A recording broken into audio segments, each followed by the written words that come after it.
RTP. Le damos paso al invitado de este penúltimo segmento del programa. Muy agradecidos por su presencia en forma física aquí en la cabina. Siempre decimos e insistimos que es más bacán cuando tenemos a nuestros entrevistados aquí en persona y no solamente por Zoom.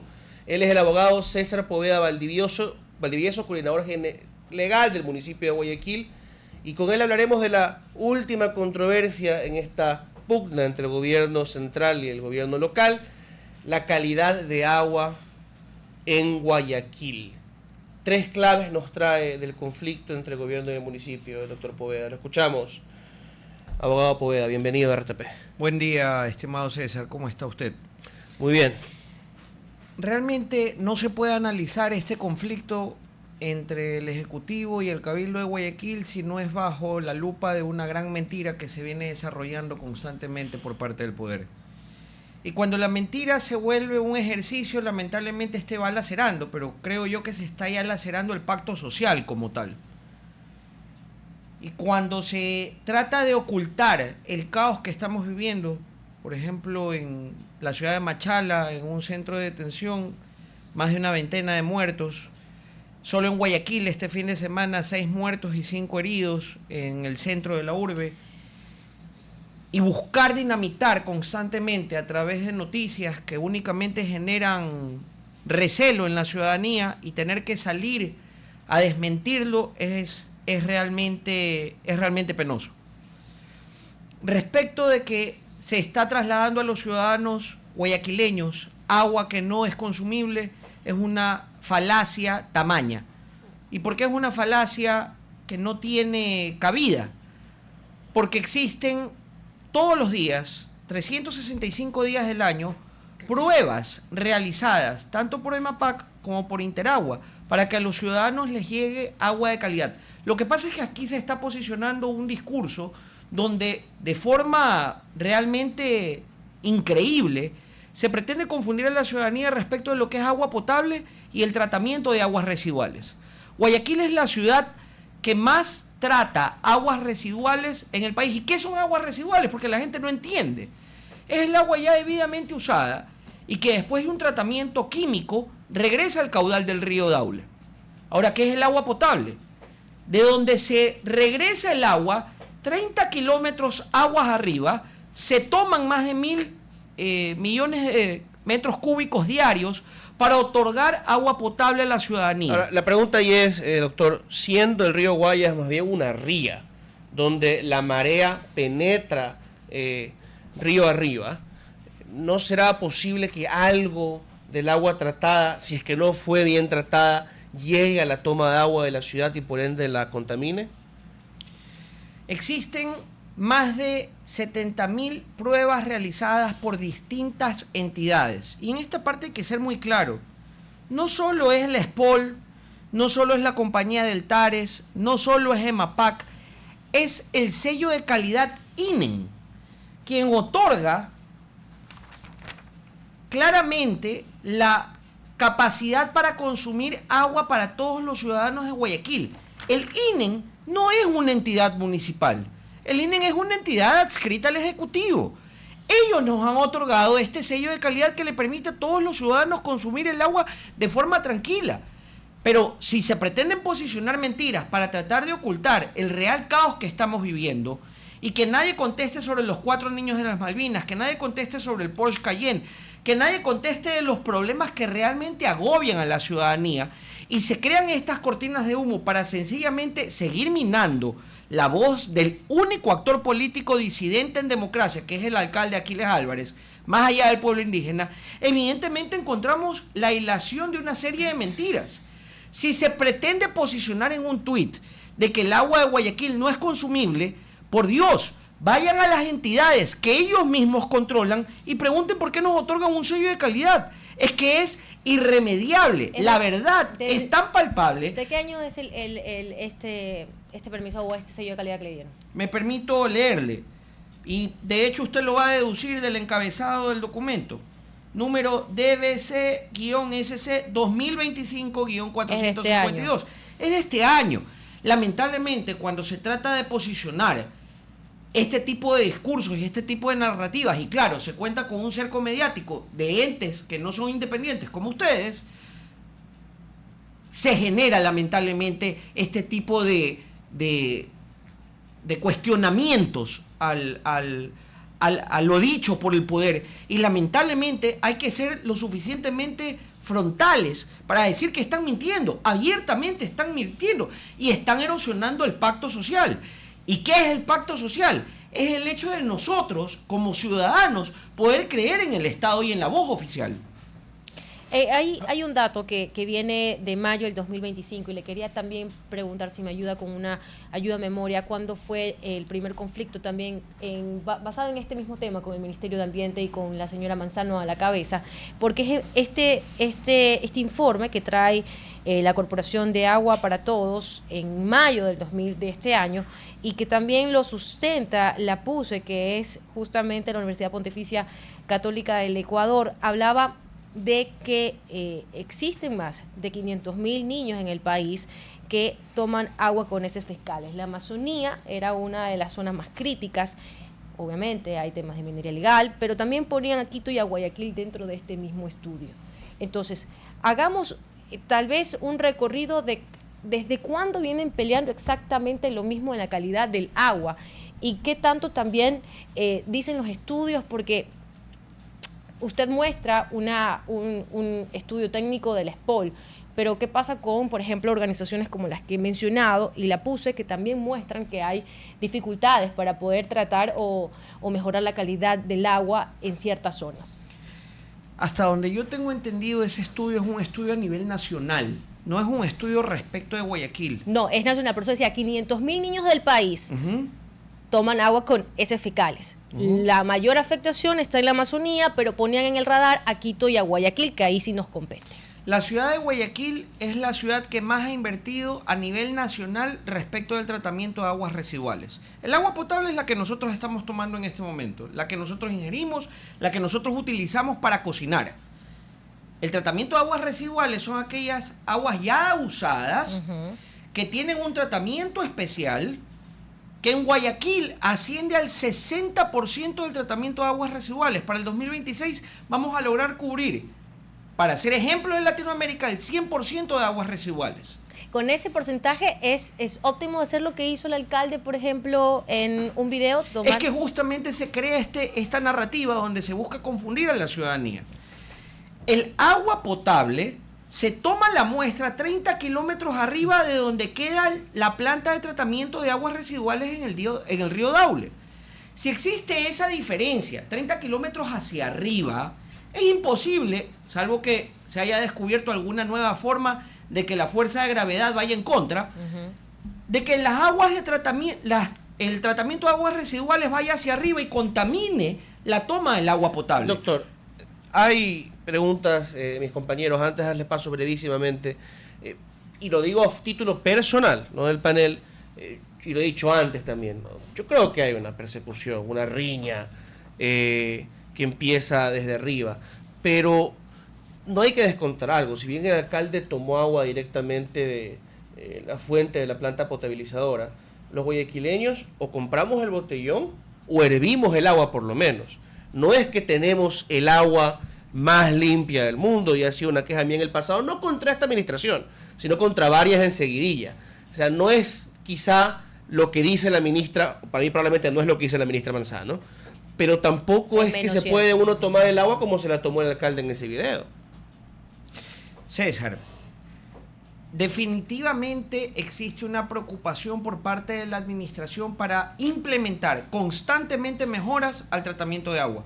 Pero una cosa es decir que a los guayaquileños les llega el residuo fecal de toda una población, cuando eso es un canal de aguas lluvias, de aguas residuales, cuando se toma 30 kilómetros hacia arriba los metros cúbicos necesarios para abastecer a la ciudad. Cuando se implementan este tipo de falacias, es donde aparecen, por ejemplo, medios como Lupa Media, donde dicen de que en una entrevista presidencial, de 7 frases verificables, 3 son completamente falsas, 2 mayormente falsas, una mayormente cierta y una no verificable.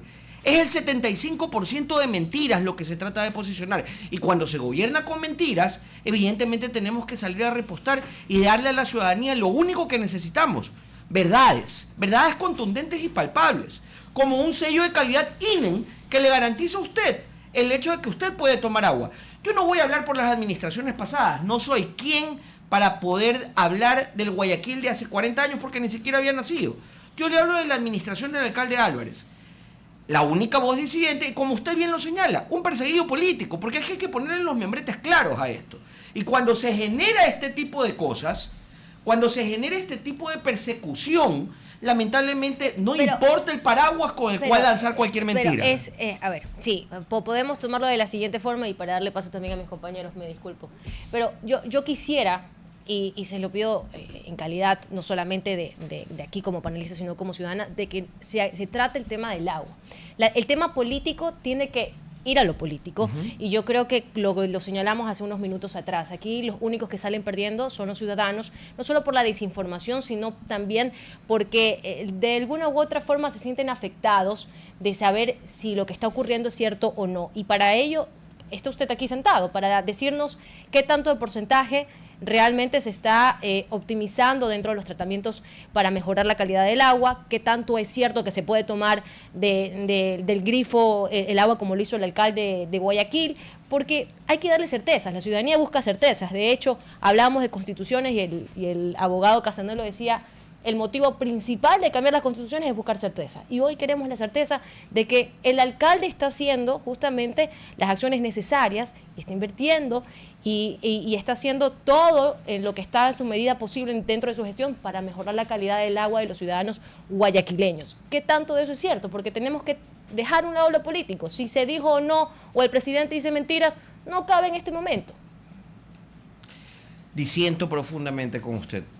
Las mentiras se las toma por los cuernos, y si usted me permite hablar de la parte técnica, encantado. Por favor. Los sistemas Guayacanes, Samanes y Sauces Alborada cumplen con los parámetros de la normativa ambiental ecuatoriana. Los monitoreos periódicos y la modelación 3D realizados por Deltares, una compañía de Países Bajos, EMAPAC y SPOL confirman el cumplimiento. El Ministerio del Ambiente tiene acceso a todas estas mediciones. No es algo nuevo para ellos. Las descargas de estos 3 estudios, que no son los del INEN, demuestran de que son 1000 veces menor al caudal del río. Por ende, no existe impacto en los parámetros de calidad del cuerpo receptor. Esa es la conclusión, es la conclusión de los tres estudios. Ahora, hablemos de más datos. Por favor. Si se habla de que existe una contaminación del agua que consumen los ecuatorianos, puntualmente los guayaquileños, ¿por qué no existen brotes de diarrea, hepatitis, cólera u otras patologías? ¿Por qué no existen reportes epidemiológicos que indiquen problemas masivos de salud hídrica en Guayaquil? ¿Por qué el Ministerio de Salud Pública no ha emitido ninguna alerta sanitaria, lo cual contradice el discurso político? Cuando nosotros entramos ya en la parte técnica, nosotros no podemos hacer oídos sordos a las pruebas. Y nosotros venimos aquí a hablar con pruebas en mano. Cuando lamentablemente desde un tuit emanado desde Bolivia se pretende posicionar una mentira que lo único que trata de borrar son las múltiples problemáticas que tenemos como Ecuador, como país. Es que aquí ni siquiera se ha dado contestación porque en Esmeraldas, cuando tuvieron un derrame de petróleo, ahí sí, en todos los ríos Esmeraldas, ¿sabe cuántas semanas los ciudadanos esmeraldeños tuvieron que pasar sin agua? Más de 3 semanas. Entonces, si continuamos con esta narrativa y ustedes como generadores de opinión serios no hacen las preguntas al poder respecto de por qué mienten, es que aquí hay que tener el discurso claro, y el español se lo habla suficientemente claro de la alcaldía de Guayaquil. ¿Por qué mienten? ¿Por qué siguen mintiendo? No, o por qué no se exige, por ejemplo, que en donde las zonas amazónicas, donde se ve claramente que existe la contaminación del agua y que ha existido justamente muertes por niños, que es lo que yo pedía, comparar peras con peras y tratar el tema del agua, no se exigen ahí sí respuestas, sino también el lado de Guayaquil. Yo entiendo su postura y les aseguro que el tuit capaz que no fue ni escrito en Bolivia, fue aquí mismo, así que vamos a ver la otra pregunta. Para continuar, el economista Chuya. Abogado, me gustaría un poco retomar parte de su primera respuesta y sobre todo para que nos quede claro, ciudadanos, básicamente cuál es el proceso que tiene el agua en Guayaquil. Hablaba un poco de la diferencia entre las aguas residuales y el tratamiento de agua potable, pero quisiera un poco que nos quizás le dé más claridad a la ciudadanía de cómo es el proceso como tal, desde el momento en el que esas aguas son tratadas hasta luego ya quizás la distribución, que es básicamente cuando llegan a nuestros hogares, donde usted dice que el resultado de los estudios es bueno, que al menos es bastante positivo en cuanto a la calidad del agua. Pero ¿cuál es un poco ese proceso para que le quede claro a la ciudadanía? Economista, buenos días y gracias por su pregunta. Es importante resaltar cuál es la diferencia nuevamente entre agua potable y agua residual. Agua potable es la que nosotros, los ciudadanos, consumimos directamente para cocinar, para tomar, etcétera, etcétera. Aguas residuales son las aguas ya usadas, que van a una planta de tratamiento, pasan por un proceso químico y la misma es devuelta al río para que el cauce fluvial no sufra una disminución y que la misma agua pase constantemente por distintos procesos. Ahora bien, ¿cuál es la diferencia entre ambas? El agua potable se capta del río Daule 30 kilómetros aguas arriba del área urbana y de las descargas que genera Interagua para devolver las aguas residuales. Esto quiere decir 30 kilómetros desde el área urbana donde están los canales de lluvia de aguas residuales, donde se retorna por parte de Interagua como compañía operadora del agua en Guayaquil, no de ahorita. ¿Hace cuántos años venimos hablando de Interagua? Versus 30 kilómetros hacia arriba, de donde se toman los metros cúbicos para que todos los ciudadanos podamos tomar agua. Ahora bien, ¿cuál es el proceso del agua potable y cuál es el proceso del agua residual? El proceso del agua potable pasa por procesos físicos, químicos y bacteriológicos para volverla apta para el consumo humano. Las aguas residuales, por el contrario, se trata de remover carga orgánica y patógenos antes de devolverla al río. Respecto del agua potable, ¿cuál es el objetivo? El consumo. ¿Cuál es, en cambio, el objetivo del agua residual? Proteger el ambiente, evitando descargas contaminantes. Respecto de la supervisión, el agua potable recibe un monitoreo diario y contraanálisis del ente regulador. Nosotros no tomamos muestras el día y en la hora que nos da la gana. Nosotros tomamos muestras 365 días del año. Y los mismos son reportados ante dos entes reguladores. El Ministerio del Ambiente y el ARCA, que es la Agencia de Regulación y Control de Agua. Ahora, ¿cuál es la supervisión del agua residual? La normativa ambiental que reporta obligatoriamente desde el municipio de Guayaquil hacia el ARCA y el Ministerio de Ambiente. No sé si con eso usted logra realmente dimensionar la enorme diferencia que ellos tratan de posicionar como que si fueran exactamente la misma cosa. No estamos hablando de lo mismo. Y por eso sí invito, y disculpe que sea tan repetitivo, no podemos mentir, y mucho menos mentirle a la ciudadanía. Generar este tipo de caos, lo único que genera, lamentablemente, es ese terror y esa pregunta enorme de qué es lo que está ocurriendo con el agua. Aquí venimos a hablar de forma técnica, no de forma política. Quedamos muy agradecidos con usted, abogado. A usted, economista. Como siempre nos queda corto el tiempo. Aquí una compañera de Patria también quisiera estar aquí para alzar las banderas de combate y avivar el debate, pero... Nuestra querida Larisa, un abrazo. Así es, pero para nosotros es muy importante que también el municipio dé su versión, le presente a la ciudadanía sus pruebas. Ojalá estos problemas se dirimiesen de otra forma en el país y esperemos que su postura contribuya a eso en el futuro. Y hay que decir algo, y ojalá también este tipo de denuncias lleguen a lo que yo mencionaba hace un momento, a zonas de la Amazonía, ¿no? Donde sí existen también niños muertos por la mala calidad del agua. Parte de la desnutrición infantil confluye también en la calidad del agua que tiene el país a nivel nacional. Así que hay que dejar las riñas políticas. Hay que ver también y denunciar donde los alcaldes tampoco están haciendo su trabajo o las autoridades locales. Vamos a una pausa y ya regresamos con más. RTP